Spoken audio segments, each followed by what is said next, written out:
د خیبر ایجنسۍ نه یو بل بنده دا تپوس کوي چې د سحر فرض منځ شروع وي جمع ولاړه وي نو سنت کول پکار دي او کنه جمع سره شاملېدل پکار دي.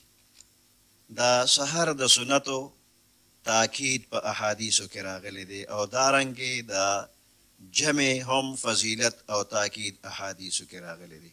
دی وجې نه کوشش کول پکار دي چې دا دواړه فضیلتونه په یو ځل باندې حاصل شي.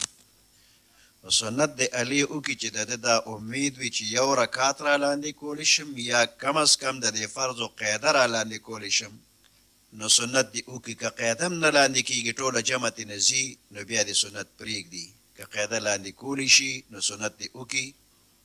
د جمرود یو بنده دا تپوس کوي چې د هر منځ سره یو قضا منځ کول دا به بهتر وي او که نفل کول به بهتر وي.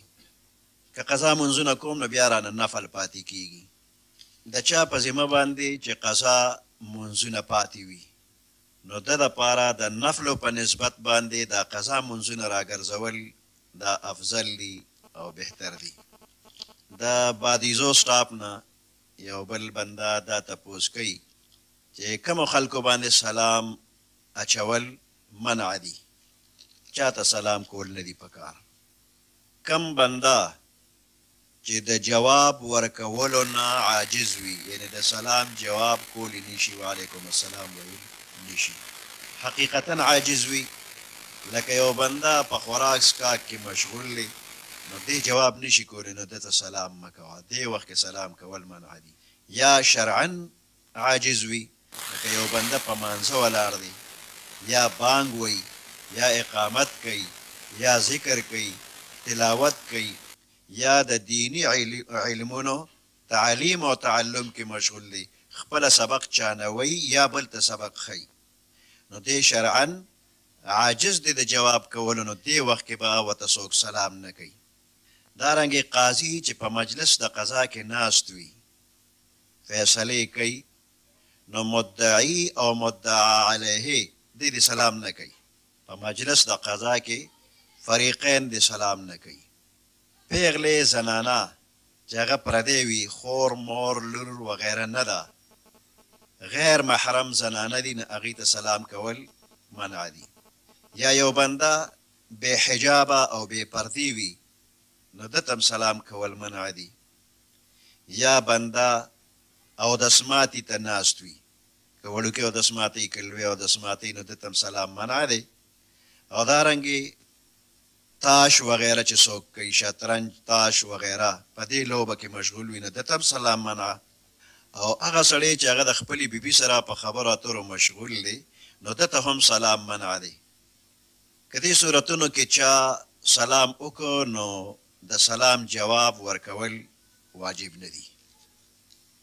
د جمرود نه یو بنده تپوس کوي چې د جمعې په ورځ مانځه کې څو رکاته دي. آخري 2 رکاتو سنتو څه حکم دی؟ د جمعې مونځ 4 رکاته سنت موکده د فرضو نه مخکې دي 4 رکاته سنت موکده د فرضو نه وروستو دي او د هغې نه وروستو 2 رکاته نور هم سنت موکده دي. په دې کې د امامانو اختلاف دی خو مفتابهي قول دا دی چې دغه اخري 2 رکاته سنت لوستل دا هم افضل دي او په دغه 2 رکاتو کې به هم جمعه یادی دا د جمعې 2 رکاته دي. د سخي پوري جمرود یو بنده سوال کوي که یو غل ډاکو مړ شي نو د هغه جنازه او غسل کیږي او که نه؟ داسې بنده چې مړ شي نو د کلي یو څو کسان دی په ده باندې د جنازې مونځ وکړي او د کلي چې کوم خاص مشران دي او خاص علما دي هغوی باندې ضروري نه ده چې د ده جنازه دي وکړي ځکه چې جنازه فرض کفایي ده. نو یو څو کسانو چې د جنازې مونځ وکړه د ټول کلي غاړه خلاصه ده. خو دا سړی چې غل او ډاکو دی نو دی قابل احترام نه دی قابل اکرام نه دی نو خاص نیکان بزرگان علما د کلي مشران هغوی دې د ده جنازه نه کوي او داسې عام یو څو بندیان دې جنازه وکړي